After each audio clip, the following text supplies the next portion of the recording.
En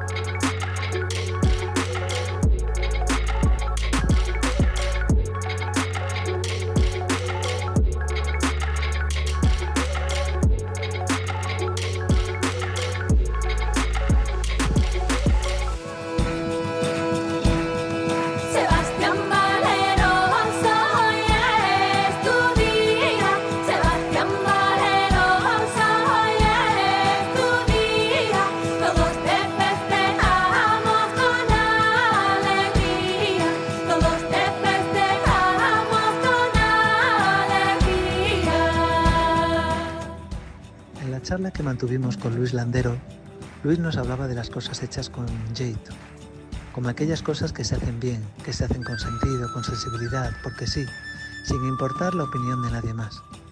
En Extremadura hay un grupo musical que aglutina desde hace muchos años esa cualidad, el jeito, el hacer las cosas bien, con sensibilidad, con calidad, con respeto.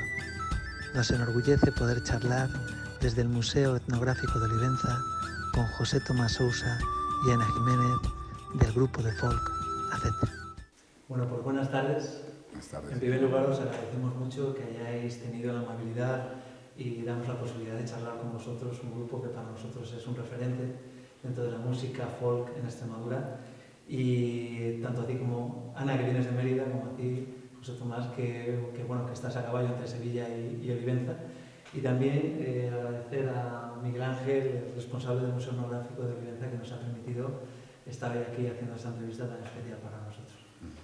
Me encantaría que esta charla con vosotros esté a nivel de la admiración y del respeto que realmente os tenemos. Gracias. Gracias. Bueno, Acetre es una referencia musical en Extremadura, un grupo que dentro de poco va a cumplir 50 años. Habéis celebrado los 20, habéis celebrado los 40 y dentro de poco os tocará celebrar los 50 años. Eso verdaderamente es un hito, ya no entre la música en Extremadura, sino entre la música a nivel general. Sí, siempre es complicado mantener una formación tanto tiempo, ¿no? Aquí en Acetre pues hemos tenido varias etapas con gente diferente, ¿no? No estamos los mismos que estábamos entonces, solo quedamos dos personas de las que iniciamos el grupo. Entonces, bueno, eso por una parte le va al grupo revitalizándolo, ¿no? Y bueno, pues también ahí funciona todo, ¿no? Pues un poco los objetivos que tiene, la gente que va entrando, las relaciones personales sin duda, ¿no? Son fundamentales para mantener un buen clima dentro del grupo, que la gente siga y que siga la agrupación, ¿no? Pero yo creo que lo fundamental es que te guste esto mucho y que, bueno, y que trabajemos en equipo. Yo siempre, no sé, los personalismos a veces o rompen los grupos, hacen que se cindan y que la gente se vaya o a veces los divismos, ¿no? En cualquier tipo de género musical, ¿no? Aquí intentamos mantener ese trabajo de equipo porque somos piezas de una formación numerosa, que por eso también es más difícil de mantener, ¿no? Que ha ido cambiando durante el tiempo. Pero yo creo que eso, esa ilusión por hacer algo juntos y hacerlo con equipo, creo que es lo que nos mantiene todavía vivos, ¿no? Y actuando. ¿Y tenéis en mente ese momento, esa llegada de los 50 años? ¿Vais a hacer algo especial? ¿Estáis ya pensando en ello o todavía estáis en el año 48? Todavía queda.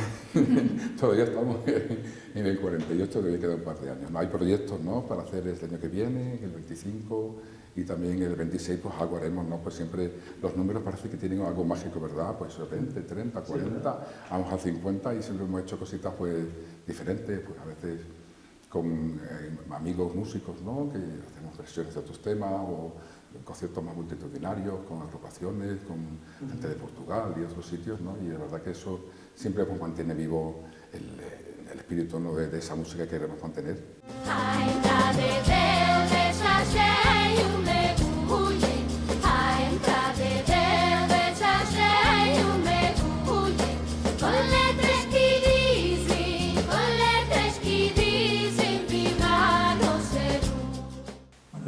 Es un grupo que nace en Olivenza, que es una localidad singular por muchos aspectos, ¿no? Y el hecho de que haya surgido precisamente aquí, en estas tierras fronterizas, ¿no? Donde ha existido siempre como una relación muy particular entre los dos países, ¿no? Que se produce un legado que es fruto de esas relaciones y que en el ámbito de la cultura, en el ámbito musical, puede ser realmente permeable, ¿no?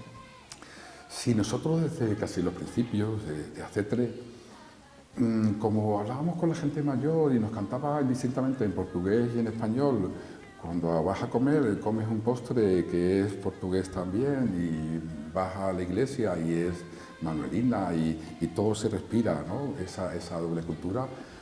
No nos era extraño, ¿no? Pues hacerlo de esa manera, era como un poco, sí, es lo que quedaba por hacer, porque mi abuela Laura, que fue la primera que me cantó canciones, o cualquier señora, ¿no? De cualquier aldea cercana de aquí, pues te cantaba en portugués, en español, pero incluso romances también, ¿no?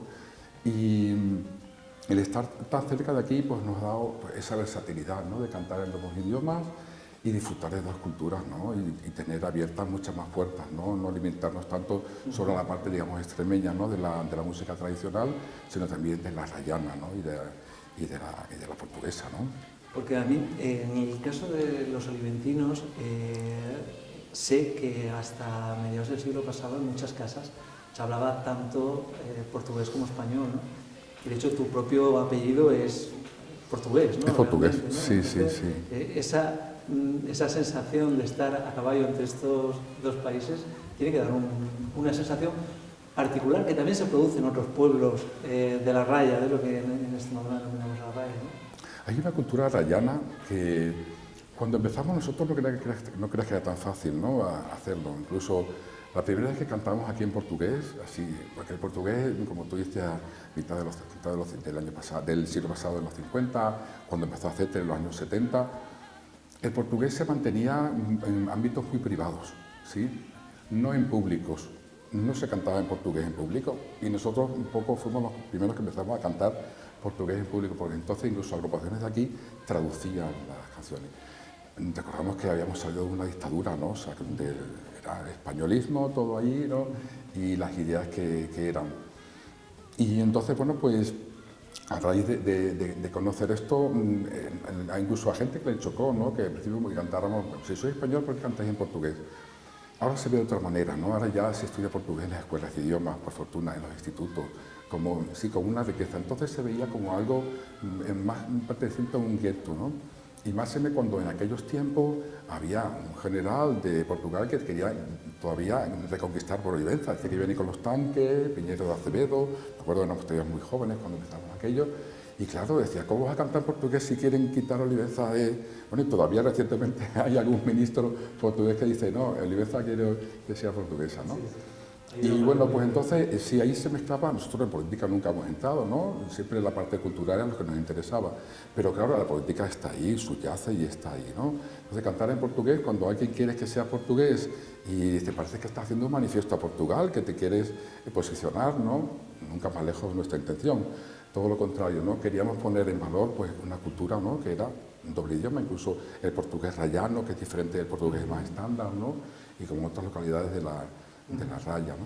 En ese sentido, Ana, a ti, con el repertorio tan amplio que tiene Acetre en portugués, ¿qué te supuso el intentar ajustar tu pronunciación, ya no solo al portugués, sino a ese portugués rayano o ese español o el portuñol que existe en muchas de las canciones que vosotros interpretáis? Un reto, claro.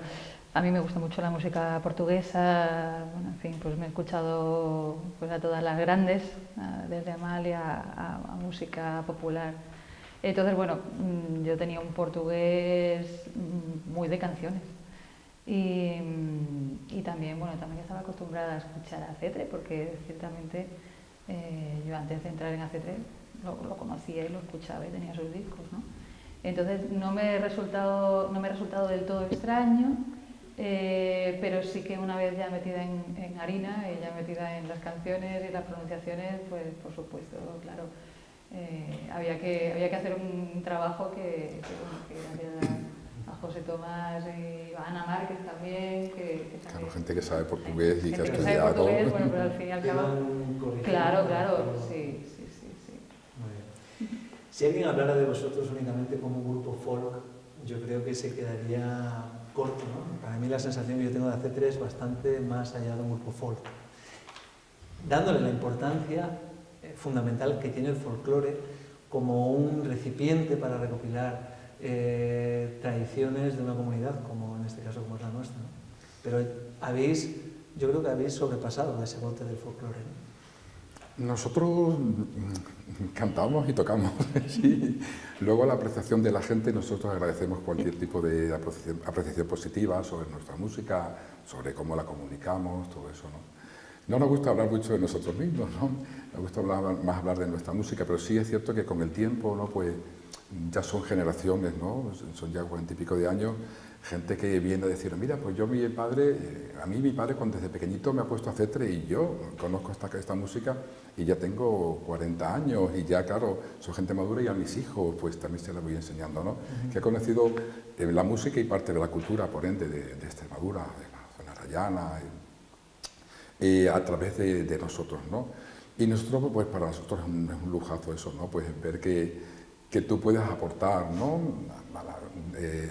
A la cultura, ¿no? Y a la permanencia de la cultura y al conocimiento de la cultura, en este caso de la música, las letras, géneros musicales, ¿no? Que no solamente son canciones, ¿no? Pues que se transmitan a diferentes generaciones y también pues por tiempo, pues también hemos estado mucho tiempo ahí, ¿no? Expuestos.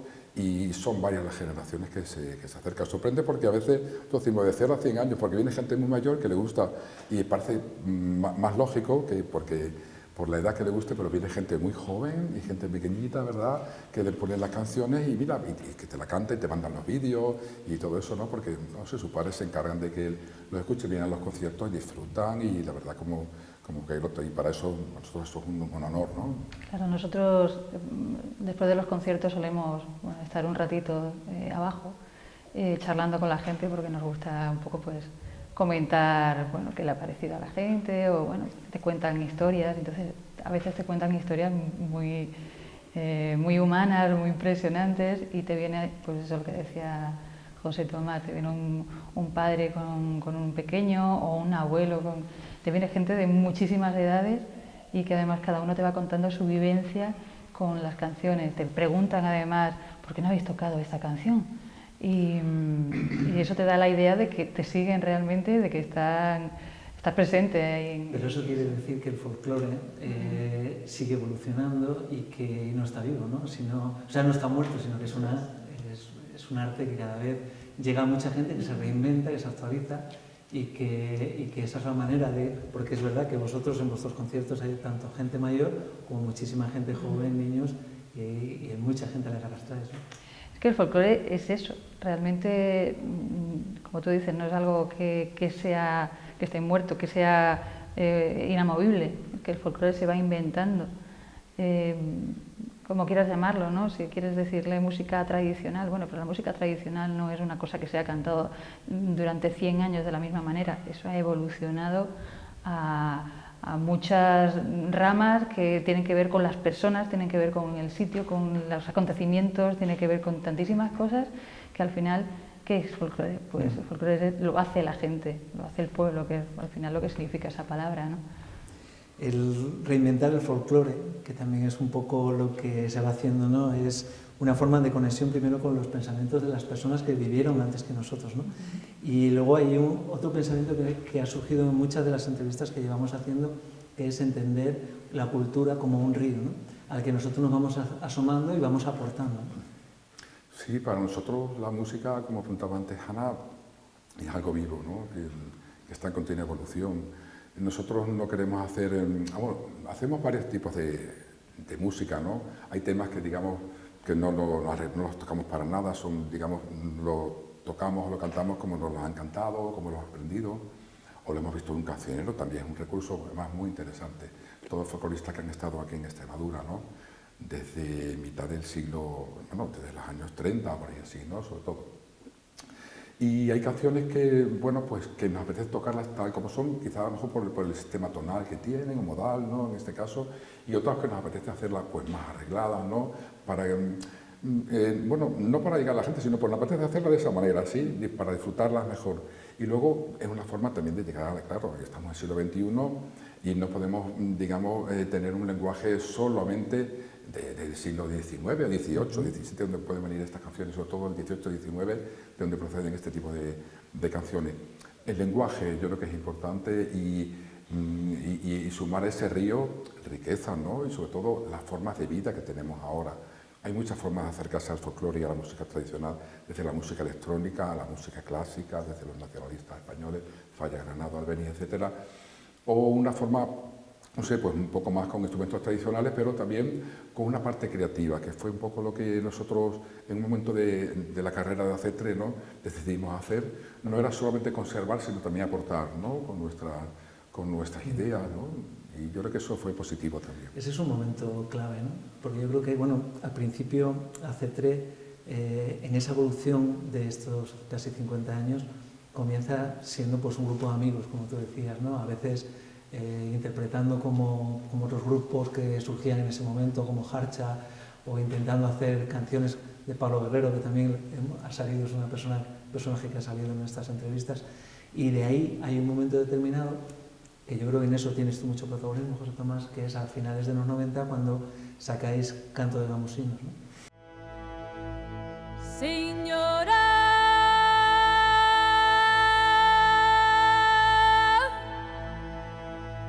señora do Almorta,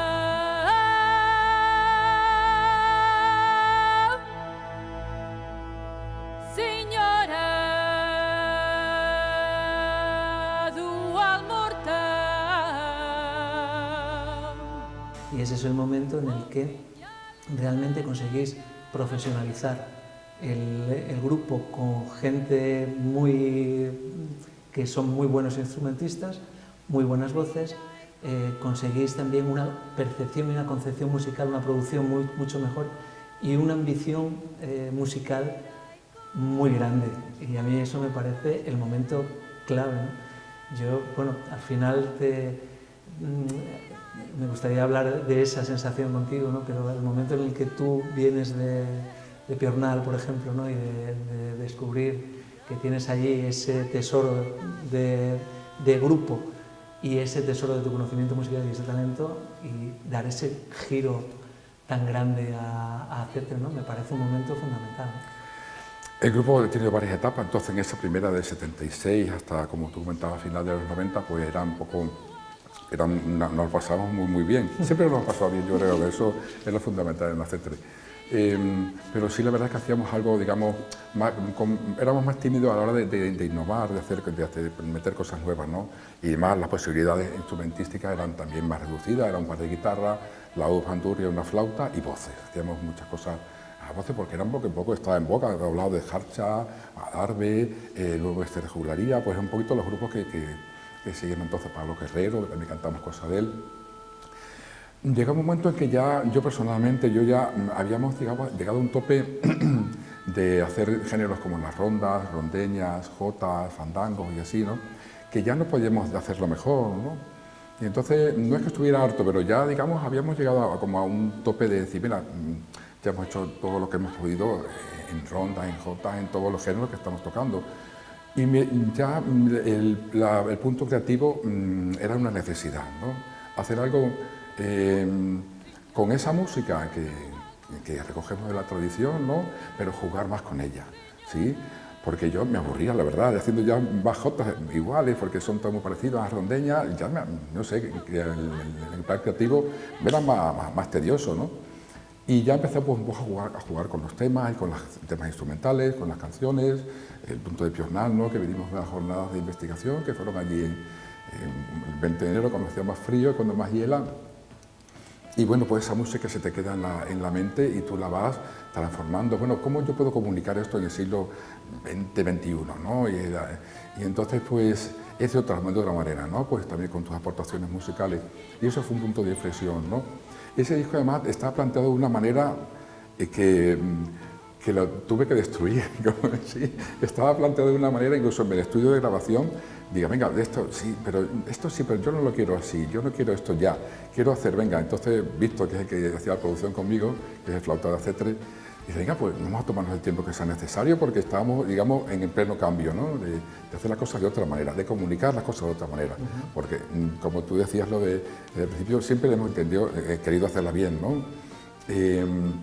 Pero esto parecía ser otra cosa, ¿no? Que sonara a otra cosa diferente y bueno, luego a la gente esto sí que le gustó, ¿no? La forma de plantear, de comunicar, con ese lenguaje ya, digamos, más singular de acepte, ¿no? Que empezábamos a ir a iniciar una nueva etapa dentro de lo que luego fue los otros años siguientes del grupo, ¿no? Fue un punto decisivo y luego tuvo repercusión también, pues lo nombraron a este disco de los mejores del año por Radio Nacional, salieron muchos más conciertos, era otro concepto donde la gente sentía. Entonces, para mí, si la gente siente la música, además que no vale casi nada de verdad, si siente el mensaje, le llega el mensaje, yo creo que eso es lo que vale, porque a lo mejor dice, tía, tengo esta pieza que es de esta característica, que es muy antigua, pero si no te llega, por lo muy interesante que sea musicalmente, tiene que llegarte. Entonces, pues ahí nos dimos cuenta que de esa manera llegaba también la música más a la gente, que no era el objetivo no era el objetivo agradar a la gente, sino hubo una necesidad creativa que luego, digamos, fructificó, ¿no? A la hora de que la gente lo percibiera así, ¿no? Y desde entonces, pues ha habido otras etapas dentro del grupo. Sí, pero yo creo que ese salto es definitivo y es ambición, ¿no? Yo recuerdo también en esa época a Rodrigo Leao también con Madre Deus, ¿no? Que también daba otro giro, ¿no? Pero no sé por qué me asocio esas dos imágenes, ¿no? De Madre Deus, Rodrigo Leao y algunas canciones de vuestro cambio de rumbo a partir de Canto de Gamusinos, ¿no? Y es verdad que se produce un salto a nivel nacional, ¿no? Habías comentado que fue nombrado el mejor álbum para los oyentes de 3 de enero de Radio Nacional, ¿no? De Radio 3, ¿no? Se pone el foco entonces en otros instrumentos, ¿no? Que están tocados además, como decía, de otra manera, de una manera más clásica, el acordeón, el violín, y toma enorme fuerza los instrumentos de viento, ¿no? El papel de Víctor Asensio, que se convierte en una especie de duende que transita por el escenario, ¿no? ¿Cómo es subir a un escenario teniendo a Víctor tan cerca y con ese protagonismo que acapara, ¿no? Es hiperactividad pura, pero vamos, Sí. dentro y fuera del escenario. Da mucha energía y nosotros nos movemos mucho por energías encima del escenario, ¿no? Como decía José Tomás, somos un grupo muy coral, no hay nadie, digamos, que destaque o no queremos que destaque nadie por encima de otra persona, ¿no? Y claro, Víctor es imposible que no destaque, pero lo bueno de él es que puede dar esa energía a donde va haciendo falta, porque es verdad que no siempre tienes la mejor noche, ¿no? Y sin embargo él pues lo contrarresta en muchos sentidos. Entonces la verdad es que es una gozada tocar con él, bueno, tocar con todos, ¿no?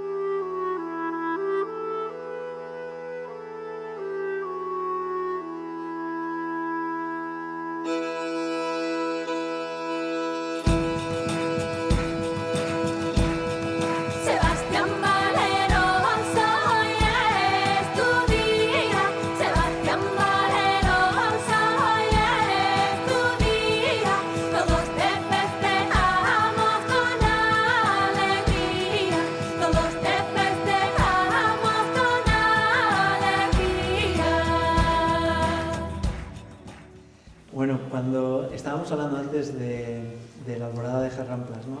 Ahí hay un punto que también puede ser un tanto controvertido y es el momento en el que vosotros reinventáis la canción, ¿no? O sea, la tomáis, la hacéis vuestra y la reinventáis. Y los puristas pueden decir, bueno, es que han cogido la canción y ya no es la misma que tenemos, es que ya la gente se sabe la vuestra y están olvidando la original, ¿no? Y hay ese contrapunto, ¿no? ¿Cómo lleváis vosotros ese planteamiento? Bien, ellos tienen razón, claro, los puristas. Sí, claro, pues tienen razón los puristas. Es un tema controvertido siempre, ¿no? Pues mostrar el folclore tal cual se recoge, pero claro, ¿en qué momento se recoge? El folclore no es una cosa estática, ¿no? No es algo estático, es evolución de cosas anteriores, ¿no? De hecho, cualquier gaitero de la gaita y el tamboril te puede tocar un tema muy antiguo y hacer una versión de un tema actual, ¿no? Que suene ahora. Entonces, hay formas de acercarse, como decía antes, al folclore de una manera más natural, pero claro, ¿qué es natural? ¿Qué es auténtico? ¿Qué es puro? ¿Qué todas esas palabras que suenan como tan rancias, ¿no? No despreciamos para nada, o sea, nosotros nos basamos en los cantos tradicionales, incluso aquí nosotros hemos ido a robarle la canción a Piornal, ya los piornaleos se lo hemos dicho directamente, venimos aquí a robarle esta canción, lo digo en broma, ¿no? Al principio hubo gente, incluso en Piornal, que a lo mejor no aceptaba una gente de fuera, de Badajoz, que vino aquí como a coger nuestra música, pero luego cuando, en general, ¿no? Además viene de otro tipo. La primera vez que fuimos a tocar allí, nos habían avisado, dice, mira, estaba recién salido el disco y nos fuimos a tocar allí a Piornal, teníamos un concierto, y mira, aquí no a todo el mundo le gusta que hayáis hecho esto, ¿no? De aquí, ¿no? Pero ya con toda humildad pues dijimos, mira, hemos hecho una canción que es vuestra, en realidad eso la hemos cogido y le hemos dado, la comunicamos con otro lenguaje de otra manera, ¿no? Y bueno, pues allí aquello se tocó, pues aquello fue un éxito, hubo que repetir la canción varias veces y así, ¿no? Entonces, incluso por ahí hay trabajos que aquí pertenece la Alborada de Jarramplas y a Piornal, etcétera, el folclore del pueblo, ¿no? Sí, entonces hay varias formas de expresar muchas cosas, ¿no?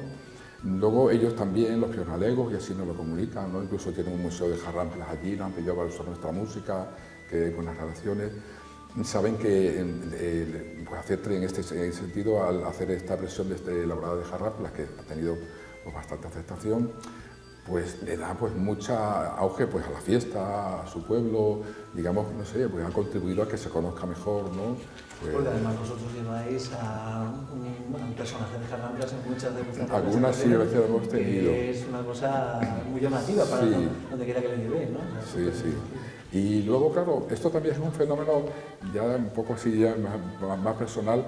Hemos tenido alcaldes de pueblos, algunos de Cáceres con fiestas importantes, que nos han dicho, oye, quiero que tú me hagas una canción para que mi pueblo salga como salga el Piornal, ¿no? Y que la fiesta de mi pueblo también sea conocida. Es cuestión de identidad, ¿no? Entonces, de pronto, vamos, contribuye a que esa identidad cultural de ese pueblo sea conocida y sobre todo también, bueno, pues se concentre el conocimiento, ¿no? sobre esa fiesta, ¿no? Y es positivo, ¿no?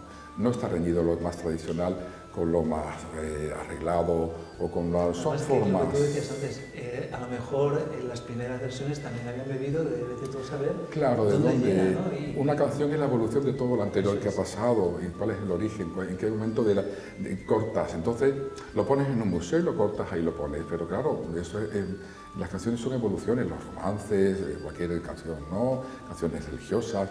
Siempre hay una evolución. De hecho, cuando se han tomado muestras en los musicólogos en diferentes etapas de canciones, hay evolución, cambios en la música, cambios en la letra, adaptaciones, si bien por corrección de la letra, hay una serie de transformaciones que son normales y más en el folclore cada uno aporta lo suyo. Nosotros lo aportamos desde un escenario que no es igual, ¿no? No estamos allí, digamos, en el meollo, ¿no? De la fiesta o del pueblo, sino desde nuestro conocimiento musical también, ¿no? Pues para comunicarlo de otra manera, ¿no? Y mostrarlo de otra manera. Comunicarlo de otra manera, creo que es y aportando. Cuando publiquéis vuestro siguiente disco, Barrunto, es como una explosión de creatividad, ¿no? Y también de calidad compositiva, ¿no? Aparecen canciones que ya son un clásico, ¿no? El Paso de Zajorí, Las Purificadas, La Rana de la Vera, La Capitana. Capitana, capitana, capitana valerosa, he de entrar en tu jardín y he de cortar una rosa y oler. O Las Copas de San Sebastián. En ese momento vuestra proyección a nivel nacional se dispara. Hay mucha gente que utiliza canciones vuestras para sintonías y cada vez sois más conocidos, ¿no?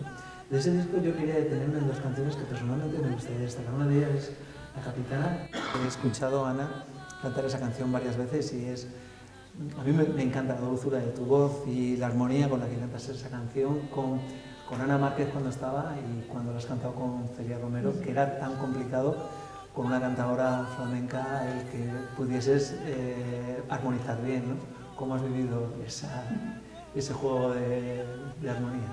Pues bueno, con Ana Márquez, por supuesto, muy bien, porque nos empastábamos muy bien, tanto musicalmente como personalmente, entonces eso se nota en el escenario. Y con Celia efectivamente fue un reto por el que apostó José Tomás, porque pensó en ella rápidamente y en principio íbamos tan abiertas que dijimos, bueno, esto no tiene por qué ser una cosa extraña, es que son dos tipos de cultura completamente diferentes, pero que son del mismo sitio, ¿no? Un folclore extremeño y un flamenco que al final viene del mismo lado, ¿no? Y la verdad es que fue muy natural, nos resultó a las dos muy natural, luego lo hablamos y lo comentamos como una cosa muy, pues muy lógica, ¿por qué no se iba a hacer esto? Y yo creo que el resultado fue bueno, ¿no? Tiene que haber experimentación también en la música, ¿no? Sobre todo ya cuando estás en los escenarios, ¿no? Y en este caso, pues, me apetecía experimentar de otra manera una voz tan impresionante como la de Celia Romero, ¿no? La voz increíble de Ana Jiménez. Y entonces son dos choques de dos olas que están así, ¿no? Explotando continuamente. Y bueno, pues para ese disco aniversario nos ha apetecido hacer eso y lo hemos hecho en directo y también, pues, de verdad, con diferentes formaciones.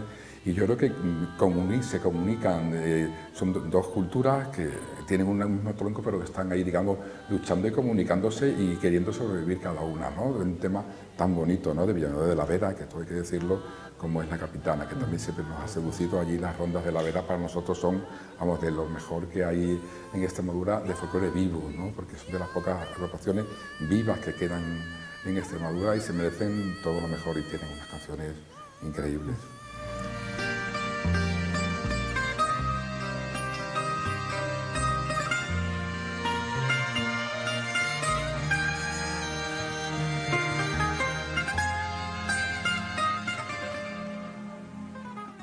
La otra canción que me gustaría destacar es Candea Fado, que es una composición, si no estoy equivocado, esa sí es puramente vuestra, ¿no? No. ¿No? No. Esto viene...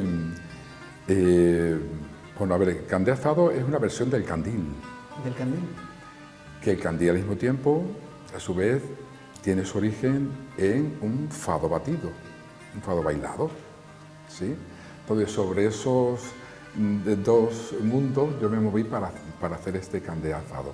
Es parte mía, sí, pero es parte de la tradición y parte de la evolución durante los años 40 de los grupos de danza, el maestro Mantequiña y Olivenza, pues que empezaron a formar esa danza tan conocida que es como un himno, ¿no? Es un himno para Extremadura, que es el candil.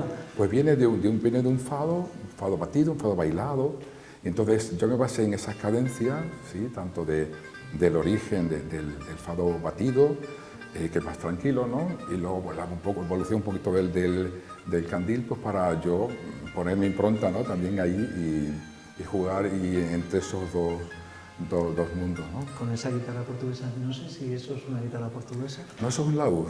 Aquí guitarra portuguesa no tenemos. No, en este caso lo tocó Manuel Méndez, que ya falleció, un músico excelente. Hemos tocado con él en el Festival de Cines, en Mérida, en Teatro Romano, en Cáceres, y además él vivía, ya falleció, y una persona entrañable para nosotros fue...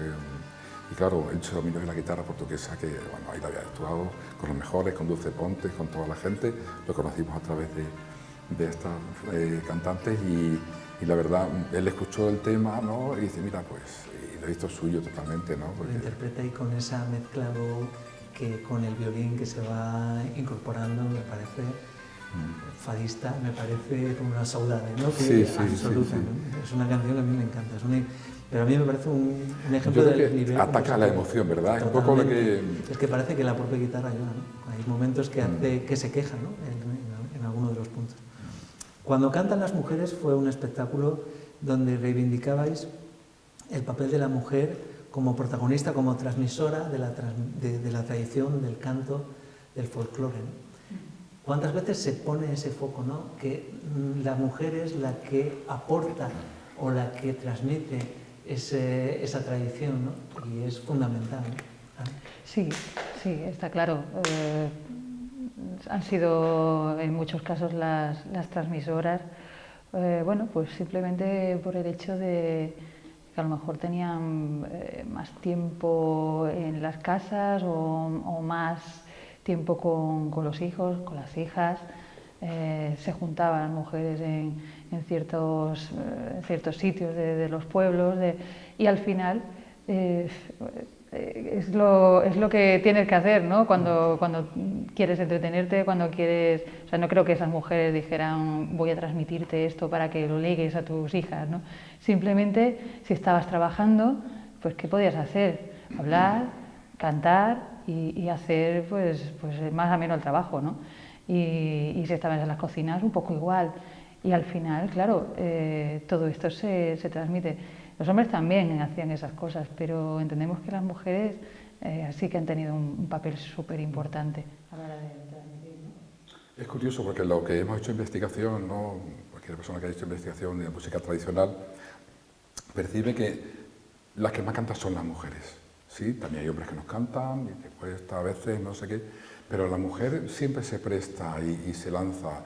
Incluso si juntas a varias mujeres cuando vas a Olivenza, como otras zonas donde he hecho investigación, pues ellas, y se recuerdan unas a otras con esto, ¿no? También lo que apuntaba Ana, por ejemplo, el hecho de lavar juntas, ¿sí? Los lavaderos antes comunes, pues vas a lavar, pues a segar, a no sé qué.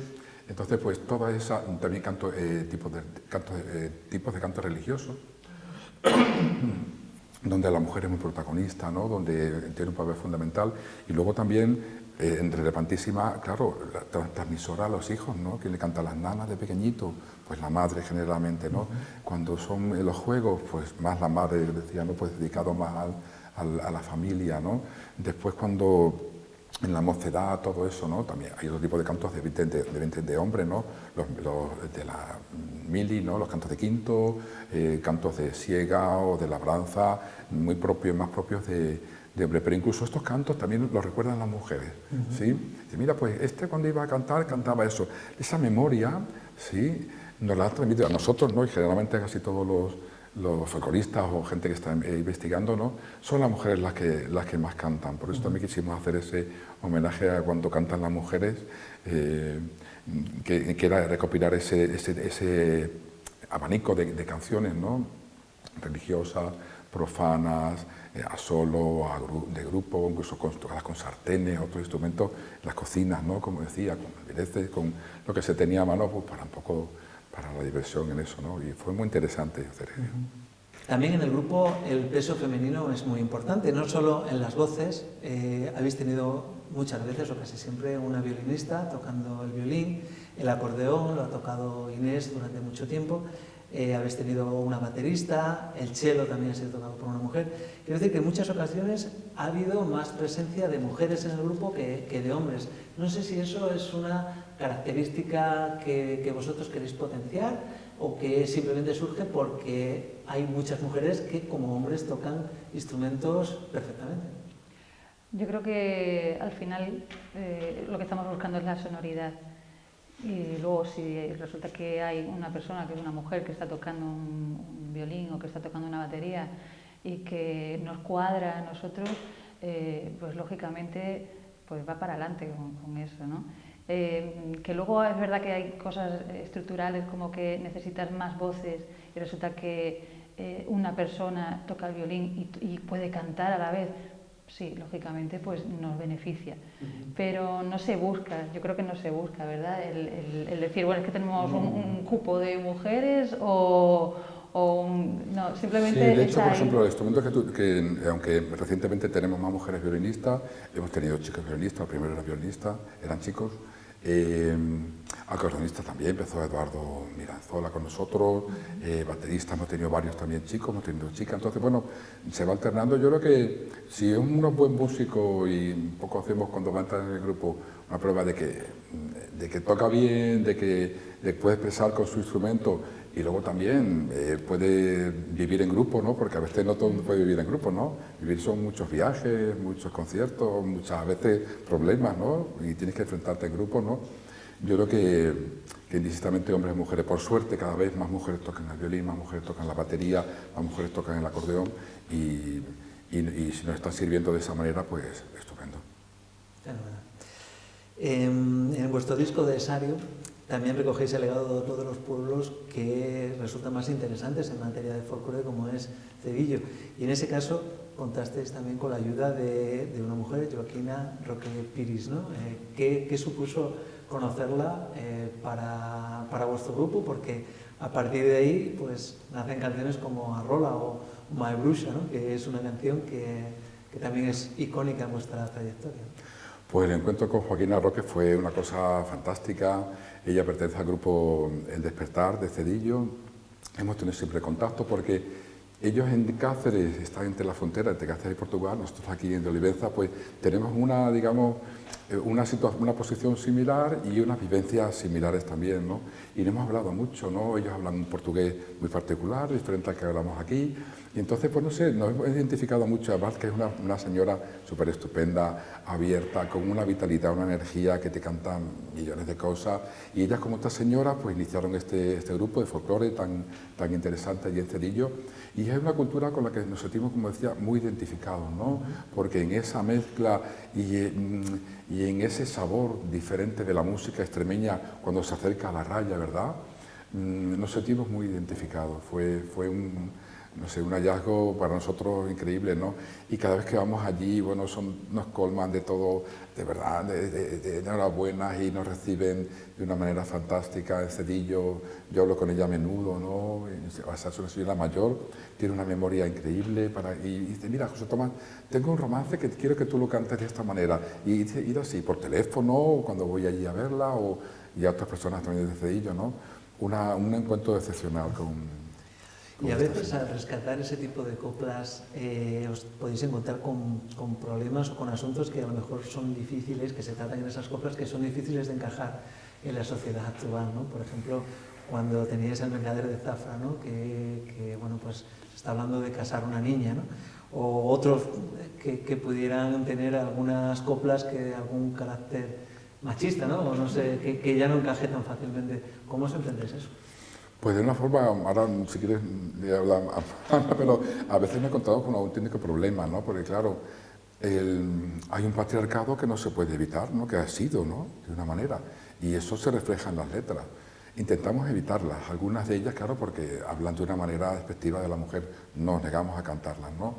A veces incluso hemos llegado a cambiar el final de un romance, sí, y lo comentamos, porque vemos que eso hoy en día pues no tiene sentido, ¿no? Y no queremos que sea así, ni cantarlo de esa manera. Incluso algunas letras despectivas evidentemente las obviamos, ¿no? Y luego, bueno, también hay cosas que recogemos y que no se pueden cantar porque está todavía la gente viva, ¿no? O los descendientes, ¿no? de esas personas, ¿no? Romances más actuales, más modernos y que tienes que mantenerlos ahí sin cantarlos porque, claro, cuentan historias de gente que todavía está viva o tiene descendientes muy directos vivos y no queremos ofender a nadie. Pero sí que el folclore en cierta forma es machista porque la sociedad fue machista, hablamos del siglo XVIII, XIX y el XX, ¿no? Y eso se refleja, pero nosotros esas letras intentamos obviarlas e incluso a veces cambiarlas adrede.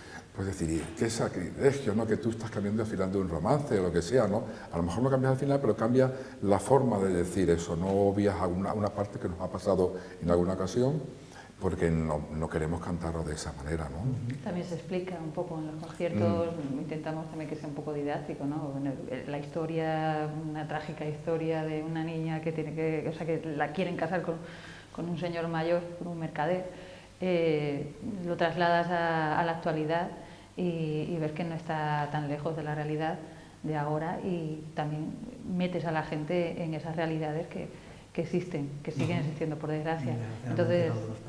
Entonces también nos sirve un poco para neutralizar la letra, nos sirve para neutralizar las situaciones y para que la gente pues se dé cuenta de estas situaciones, ¿no? En la investigación del folclore extremeño hay dos figuras en el siglo XX que, para los que yo, que soy de Cáceres, quizás no tengo la visión completa de toda Extremadura, pero en el caso de la provincia de Cáceres me fijo en Manuel García Matos, ¿no? Que es el que hay una sala cultural en Plasencia, y en el caso de Cáceres una calle que es Angelita Cacebiel, que también era una investigadora, en este caso mujer. Yo no sé, me imagino el trabajo de estas personas a lo largo del siglo XX tratando de recopilar historias con métodos o con sistemas muy antiguos. Tuvo que ser un ejercicio muy valioso pero bastante romántico, ¿no? Y difícil. Te cuenta que las primeras personas que empezaron a investigar folclore, cuando estas personas le copiaban al dictado, ¿no? Tú estás cantando y yo estoy copiando la partitura, hasta que vinieron ya las grabaciones, los primeros cilindros de cera para hacer grabaciones. Primera vez fue Kurt Schindler, un americano que vino a Extremadura sobre los años 30 por ahí, ¿no? Que vino ya, hizo grabaciones y también recopiló en Portugal y en algunas otras provincias de España. Pero entonces García Matos era al principio sobre todo al dictado. Ángela Casabier, cuando empezó, tampoco estaba tan generalizado las grabaciones, ¿no? Otros músicos grandes como Bonifacio Gil también, ¿no? En la provincia de Badajoz y también en Cáceres y algunas otras investigadoras más. Y la verdad, esta gente tiene muchísimo valor porque fueron los primeros que empezaron a recoger el folclore, sobre todo a mitad del siglo XX, ¿no? Por ahí así, ¿no? Que fue cuando empezó los años 30, ¿no? A recopilarse todo eso, y a esta gente le debemos, son los padres de todo el folclore. Y para mí personalmente García Matos, ¿no? Porque a nivel nacional hizo recogida por toda España, tuvo un trabajo de investigación folclórica impresionante, también Bonifacio Gil, evidentemente en Badajoz y en otras provincias de España, pero García Matos fue un referente nacional e internacional de la música tradicional, de la recogida y del estudio de toda la música de Extremadura. Una labor que es una labor de investigación donde no solo había lugar para rescatar las melodías, las músicas, sino también los instrumentos y las formas de tocarlo, ¿no? Vosotras, por ejemplo, tocáis la sartén, ¿no? Que tuvisteis que aprender os dieron clases de cómo hacer sonar las sartenes para que tuvieran ese sonido que le aplicáis, ¿no? Claro, sartenes con dedales, con tapaderas de las ollas, con cucharas, son las cosas que tenía en casa. Nosotras, bueno, pues aprendimos bueno, con Marusa Gutiérrez, una gran investigadora también del folclore extremeño, y con Quique Cordero también vinieron a enseñarlo. Ellos dominan esos instrumentos, pues los invitamos y vinieron a nuestros ensayos, a nuestros locales. Son gente, investigadores y músicos estupendos, no siempre bien valorados, no reconocidos, ¿no? Sí, y que conocen muchísimo el folclore tradicional, ¿no? Más auténtico de Extremadura, además con una generosidad increíble vinieron a enseñarnos, porque no es fácil, ¿no? Estar cantando y tocando con un dedal y una sartén, ¿no? Y estar cantando al mismo tiempo, expresando, ¿no? Pues ellos nos enseñaron pues los trucos, pues la parte de la técnica, los trucos pues para que fuera de esa manera. Que no es fácil encontrar esas fuentes.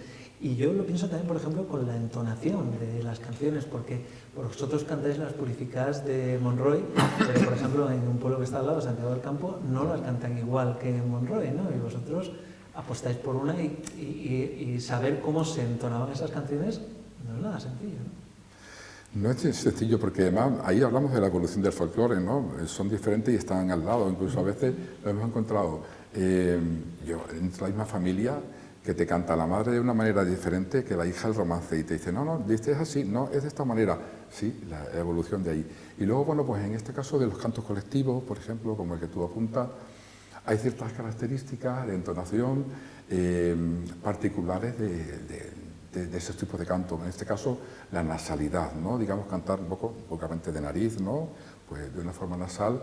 Era una forma de mantenerse más tiempo, guardando más la voz, ¿no? Colocarla de forma nasal, y esa característica es algo particular y genuino de los cantos de las mujeres cuando cantan en grupo, ¿no? Cantos religiosos, como en el caso que dices tú, y algunos también profanos, ¿no? que se han recogido, ¿no?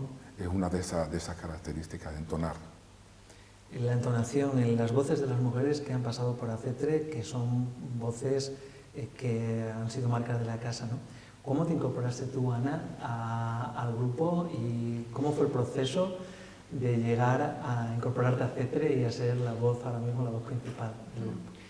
Bueno, yo conocí a Víctor Asensio porque nos conocíamos desde Cáceres, habíamos estudiado y habíamos hecho teatro, habíamos hecho otras cosas.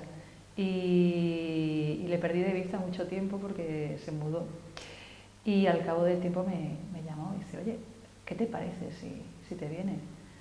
Y claro, por supuesto. O sea, no había mucho que pensar. Entonces nada, bueno, hicimos, ¿verdad?, una pequeña prueba para ver si empatábamos sí, nos venía bien a todos. Y realmente fue así de fácil, porque no fue muy difícil. No, porque ¿no? ella viene cantando de muchísimos grupos. Yo la he visto cantar con muchos grupos de música celta, de varios géneros, y esa voz, vamos, no había que hacer pruebas ni nada. Perdón, y bueno, cantaba entonces algo, pero ya seguimos como cantaba Ana, esa voz maravillosa que tiene, esa forma de entonar, ese oído estupendísimo que y tiene. esa presencia en el escenario. Todo eso viene, y luego es una persona humilde para todo lo que es una persona que afronta todo con mucha humildad, ¿no? De verdad, y procura siempre, yo voy a poner roja un poquito, el buen ambiente dentro del grupo, ¿no? Sí. Que todo funcione, que donde hay un problema ya busca una sonrisa, ¿no? Y la pone y la da y eso lo que esto, transmite también. Eso lo transmite, claro. Cuando se tiene algo dentro, eso llega, ¿no? No es difícil tampoco, no es difícil, no, de verdad, yo siempre lo digo que es una familia, etcétera, una familia, con todas las letras. Y si no estuviera bien y si no hubiera un buen ambiente, lógicamente pues no estaría allí. Y eso es muy importante. Yo creo que eso, ya no que yo sea o que deje de ser, yo creo que todos intentamos hacer un ambiente bonito y que sea agradable y reírnos mucho. Eso nos falta. Y eso yo creo que Acetre, uno de los éxitos que puede tener es el grupo humano, y que dure tanto, ¿no? Que ese grupo humano pues está a las duras, a las maduras y a las risas también. Ana, tú eres de Cáceres, eres más o menos de la misma generación nuestra, has estado en grupos, como decía José Tomás, de música celta. Los que vivimos las primeras ediciones del WOMAD fue muy importante para todos nosotros ver determinados conciertos, o la Westerban o Caper Cale, y tanto es que mucha gente de esta generación nos gusta la música celta, ¿no? ¿Qué importancia le das a aquellos festivales WOMAD? Pues a mí me pilló el primer WOMAD, yo creo que fue con 14 años o algo así, y eso es, bueno, a todos los que estábamos más o menos por allí, por Cáceres en esas épocas, aquello fue impresionante para nosotros, o sea, fue un flash total, y sobre todo para conocer el folk. Curiosamente, no el folk extremeño, sino el folk de otros sitios, de otros países completamente diferentes y muy alejados, pero al fin y al cabo folk, ¿no? Y sí, para mí fue definitivo, pues eso, ahí empiezas a escuchar otros discos, otras músicas, te abres a otras cosas que no sean la radio fórmula, que no sean pues músicas que las puedes encontrar en cualquier sitio, y a buscar, porque en aquella época no era lo de ahora, no era meterse en Spotify o en YouTube a buscar música, sino que tenías que currarte muchísimo en buscar ciertos discos o ir a conciertos diferentes, y esa era la oportunidad. Entonces era una vez al año vivir esos conciertos, conocer a los artistas y estar en la calle los 3 días de WOMAD. Entonces sí, definitivamente para mí fue el paso definitivo a eso, a dedicarme a otras cosas, a las cosas musicales, ¿no? Habéis tenido también la suerte de actuar en el Teatro Romano de Mérida, e interpretasteis con una composición vuestra, Edipo Rey, ¿no? Donde las cantantes cantaban en griego antiguo, ¿no? Que es una cosa que también me sorprende mucho. Una locura. Bueno, pues una historia así que te llega, ¿no? Pues el grupo de teatro que iba a representar Edipo Rey nos propuso que hiciera yo la música, lo interpretáramos a Acetre, y bueno, pues esto es muy importante, tenéis Rafter, ¿no? Irlandés, que ya, sí, el grupo también, ¿no? Y entonces, bueno, pues el reto era, a ver, yo hago música folk, he hecho otras cosas, ¿no? Para cine y pero bueno, se me ocurrió, bueno, digo, ¿por qué no, ya que tenemos cantantes en Acetre, cojo a Sófocles las letras de griego y las interpretamos en griego? Pues bueno, así yo cogí la idea, bueno, a ver qué sale de aquí, claro, como idea, dice, bueno, puede estar bien, pero claro, ¿cómo se materializa eso, no? Pues claro, uno se trabaja mucho todas esas cosas. Primero, de griego, ¿no? Yo di griego un año cuando estaba en el instituto, en el bachillerato, pero me cogí una profesora compañera de griego, y entonces desde el texto original empecé a sacar ideas musicales, ¿no? de acuerdo con el director y con el grupo, ¿no? Para ver en qué parte había música. Y bueno, pues el resultado fue muy positivo, ¿no? La prueba es que, no sé, medios nacionales, de prensa y todo, ¿no? Pues lo pusieron la música como algo destacado de esa obra, también las interpretaciones, evidentemente, de los actores estupendos, ¿no? Y del director. Pero fue una cosa original, ¿no? Incluso nos llegaron a escribir desde Grecia diciendo, ¿cómo los españoles cantáis en griego cuando los griegos mismos no cantamos ese texto de Sófocles, ¿no? En griego antiguo, ¿no? Fueron estos atrevimientos, estos experimentos que tiene uno y bueno, que al final han ido a buen puerto, ¿no? De hecho, la gente nos decía, bueno, ¿y esa música dónde la conseguimos? Esa la música de teatro no se graba, eso queda ahí para el momento que es vivo. Y al final tuvimos que hacer una grabación de eso, porque la gente nos pedía la música y eso está ahí, ¿no? Edipo Rey, ¿no? En griego, partes instrumentales y partes vocales. Ellas también, claro, la pronunciación, ¿verdad? Fue bastante complicado grabar y cantar, porque cantaban en directo ellas totalmente, ¿no? Perdón. Y la verdad fue una experiencia, yo creo que fantástica para todos. Para vosotras y actuar en un teatro como el teatro, ¿qué magia tiene ese teatro? Que habéis actuado varias veces, ¿no? Pero... Sí, pero es verdad que en esta circunstancia era completamente diferente. Primero porque era muy exigente, la música era muy exigente, el aprenderse los textos, que además, hombre, sabías las traducciones, pero claro, eran muchas canciones con unos textos en griego que eran complicados, ¿no? Pero bueno, lo sacamos adelante y ya una vez que estás ahí, entiendes a los actores cuando dicen esto es único, o sea, aquí hay que estar una vez en la vida como mucho, o sea, como poco, actuando, ¿no? Porque es muy impresionante, es una de las experiencias más bonitas de mi vida. Es un regalo, ¿no? Y todo hay que decirlo, se convirtieron también en actrices, porque ellas actuaban, no solamente cantaban. A veces eran los agobios y los anhelos de Edipo, ¿no? Eran en sus sueños, cantaban, ¿no? Eran las que iban al templo, se convirtieron, claro, al principio pues tengo que actuar también, ¿no? Han tenido experiencia, pero a lo mejor las otras no tenían tanta experiencia y la verdad, pues, al final resultó pues muy bien. Yo creo que disfrutamos todos muchísimo. Bueno, estamos ya finalizando la entrevista. En el 2016 os concedieron la Medalla de Oro de Extremadura. ¿Qué significó para vosotros? Pues mucho.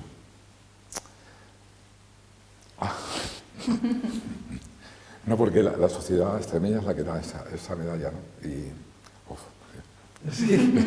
Bueno, pero es bonito que te emociones, porque, el que te reconozca tu propia tierra es bonito, que no todo el mundo tiene la suerte, ¿no? De que se lo reconozca. Claro, es un poco el pueblo extremeño el que hace, ¿no? A través de los políticos, de la gente que gobierna, pero para hacerte fue, pues, no sé, después de tanto tiempo, ¿no? Estando entregando, ¿no? Todo lo que damos, pues, vete que es una medalla que no dice, bueno, pero es un símbolo, ¿no? Pues bueno, esto fue importante, parece que no, pero es el premio mayor que puede tener un extremeño, ¿no? Y se lo dan sus propios compatriotas, ¿no? Y en tu propia tierra, ¿no? Pues eso yo creo que fue muy, muy bonito, emocionante para todos, ¿no? Y no esperábamos ni nada, pero bueno, nos propusieron, nos lo dieron y luego, bueno, pues es como un poquito que te encuentras reconfortado por todo el trabajo que tiene pues, una cosa como esta, ¿no? Porque la cultura se ve de una manera, lo que se ve de fuera, luego hay un trabajo detrás muy importante, ¿no? Desde aprenderse algo en griego, una letra en portugués, o tener sensibilidad para cantar algo, ¿no? Y también el arte para hacer algo, ¿no? Yo creo que para CETRE fue muy importante, ¿no? Y sobre todo porque la gente nos apoyó, ¿no? en esa medalla. Perdona que yo me emocionaba. No, es que me parece que disculpa. Fíjate de todos modos lo difícil que es, a pesar del nivel que tenéis, lo difícil que es vivir de la música, ¿no? Y del reconocimiento que tenéis, lo difícil que es vivir de la música, ¿no? Como de la literatura, como de las artes en general, ¿no? Y cada vez más complicado. Cada vez se presta menos atención, parece un tópico, ¿no? Pero pues, a la cultura, ¿no? En el sentido de música minoritaria o libros minoritarios, ¿no? Que no son las fórmulas, como decía antes Ana, o es lo que sale en televisión, que tiene que ver mucho con el dinero y con todo lo que se invierte en eso, ¿no? Que es una industria, ¿no? Esto es otra cosa, ¿no? Entonces, pues bueno, pues esto intentamos aportar y sobre todo decir, mira, si sigo, gana, como decía eso, ¿no? El que resiste ya. Sí, está ganando, decía Cela. Pues ahí hay que seguir porque tú no estás por el dinero, evidentemente para nada, al revés, te cuesta muchísimo trabajo, tienes que pagar todas las horas que se dan aquí, todo el esfuerzo, todos los problemas que surgen a la hora de hacer cualquier concierto, cualquier disco, mantener cualquier formación, ¿no? Esto hay que gustarte y amar mucho esto para seguir, ¿no? Y bueno, y a veces te encuentras eso, que cada vez a lo mejor medios de comunicación tampoco te apoyan tanto como apoyaban otros años. Nosotros que tenemos muchos años ya de trayectoria, vemos cómo era hace unos años, ¿no? Hace 10, 15 años, no sé, la repercusión que tenía cualquier grabación, cualquier concierto en medios de comunicación. Ahora es una vorágine impresionante, que es genial, pero claro, yo creo que se presta muy poca atención a la cultura, en todos sus aspectos, literatura, pintura, y entonces claro, si eso no se comunica ni se difunde, entonces yo creo que es un retroceso, ¿no? ¿En qué sentido? La cultura, hay muchas formas de cultura, y la música, hay muchas formas de música, ¿no? Pero yo creo que todas tienen la necesidad de ser escuchadas, ¿no? Y que la gente ser conocidas por la gente, ¿no? ¿Tú cómo lo ves? Sí, yo entiendo, vamos, apoyo lo que dices, ¿no? Y lo único es que también se necesita que a lo mejor desde las instituciones no apoyando a grupos tanto de música como de teatro, sino simplemente dando la importancia necesaria quizá desde la base, que es desde la educación. Creo que es lo esencial. Entonces, si resulta que unos centros, en un colegio, en un instituto, por ejemplo, no hay unas horas suficientes para música o no se da una importancia suficiente a ese tipo de asignaturas, es muy complicado que luego vengamos nosotros a decirle a la gente joven, oye, esto es importante, esta es tu cultura, esta es tu raíz, estas son tus bases, ¿no? Entonces, quizás desde la educación, desde la base, es donde deberían trabajar, o deberíamos todos trabajar. Pero bueno, al final esto es una proeza, el vivir de esto, y ya no es vivir sino el hacerlo desde el gusto, desde las ganas Y con Jade. Bueno, ya, como decía, estos días os he tenido mucho tiempo en mi cabeza preparando la entrevista, y te decía antes que a veces te imaginaba viniendo de aquellas jornadas de Peornal, ¿no? Con tu cabeza oyendo música, sabiendo el grupo que estabas conformando y que ibas a tripular o que ibas a dirigir ese barco con ese tesoro, ¿no? Que llevaba. ¿Cómo ves ese barco ahora? La veo vivo, que es lo fundamental, ¿no? Que estemos vivos con energía, pues, para seguir tirando para adelante, no sé cuánto tiempo, ¿sí?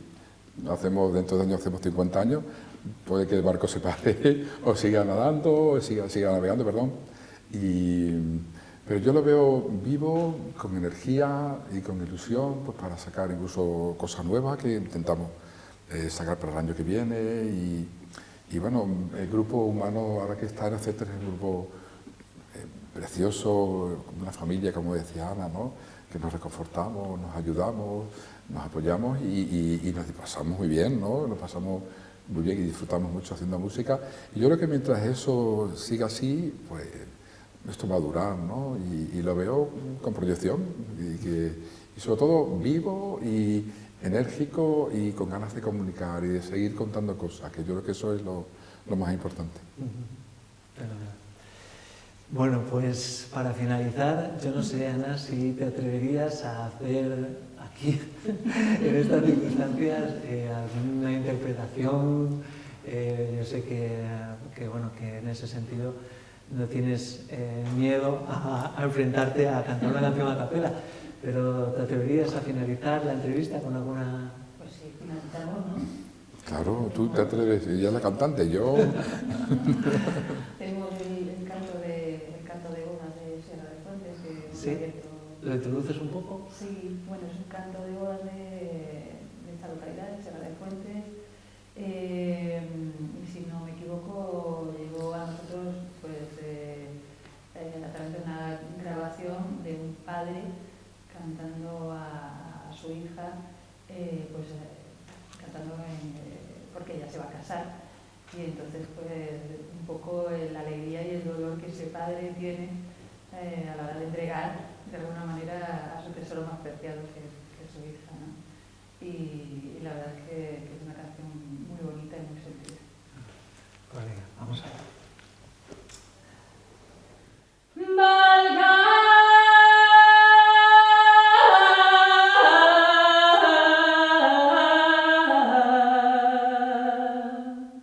Válgame Dios que algo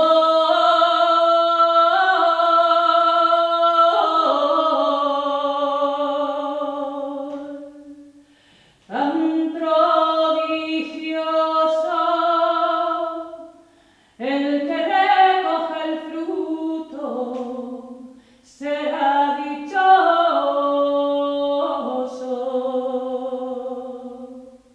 El que recoja el fruto será dichoso.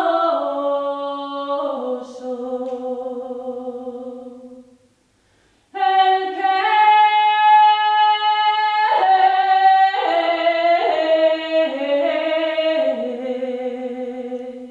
recoja el fruto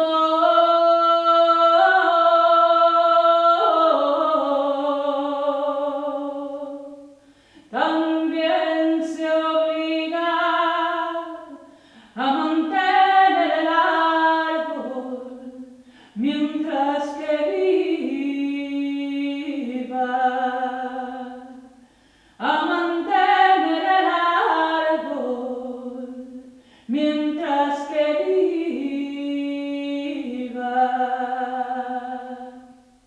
Saldrá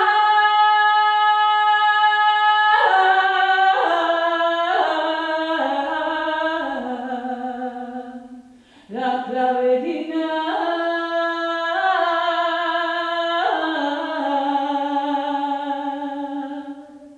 por donde debe salir, como salen las rosas de mayo y abril,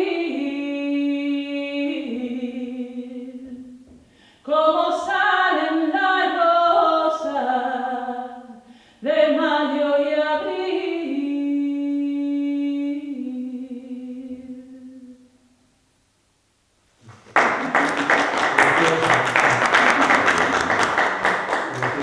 Y haberlo hecho así, de esta forma, el doble de valor. Muchísimas gracias, Ana, muchísimas gracias, José Tomás. A vosotros. Ha sido un placer compartir esta tarde con vosotros y nada, esperamos veros durante mucho tiempo más en los conciertos. Os esperamos a todos en el escenario. Gracias. Muchísimas Gracias.